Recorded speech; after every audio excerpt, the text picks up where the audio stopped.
My husband and I went up to Washington, D.C. to participate in the Keystone XL Pipeline protests that were organized around stopping the building of that pipeline. I went there personally because I felt it was really important to be willing to put my own body on the line for what I believe in. The Keystone XL Pipeline is being sold to Americans under some false pretenses.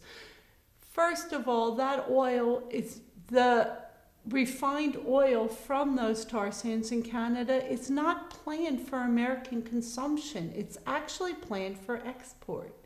My opponent and many of her fellow Republicans voted against a House bill that would require that the petroleum products coming out of the Keystone XL pipeline were used in the United States. They were opposed to that. They wanted it to be available for the general world market, for the global market. So they voted against actually limiting those petroleum products to the United States. If it were true that the point was to create energy independence in the United States, that would have been a non-issue. Whether oil runs out this year, next year, or 25 years from now, oil is not a renewable source of energy. And we have to face that. The world will not continue if the way we feed our energy needs is through extracting anything from the ground. Those are finite resources. They're finite. We got the warning 50 years ago that we were headed in directions that would be environmentally harmful, and we have ignored them. The idea that next year we will somehow magically decide that we're going to solve this problem isn't going to happen. We have to solve it together now.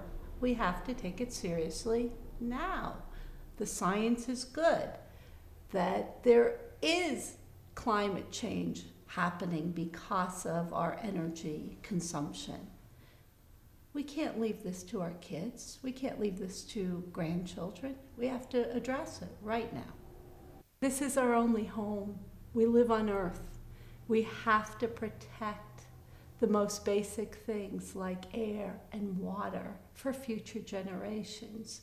Every single one of us knows how important fresh drinking water is. Every single one of us knows how important it is to be able to breathe easily and well. Every one of us wants our children to be able to live on a beautiful, healthy earth.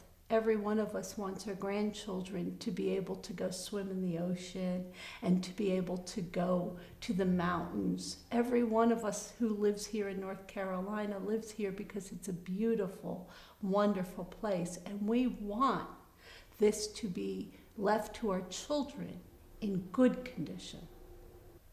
People are concerned that sustainable, renewable forms of energy are very expensive.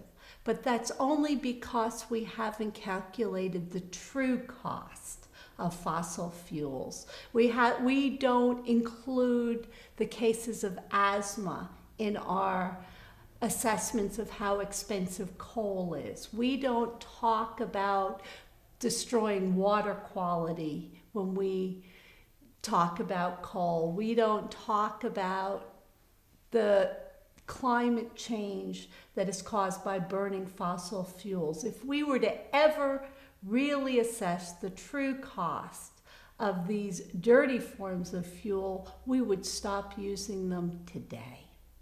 It is not true that the economy and the environment are at odds with each other. Protecting one will actually protect the other.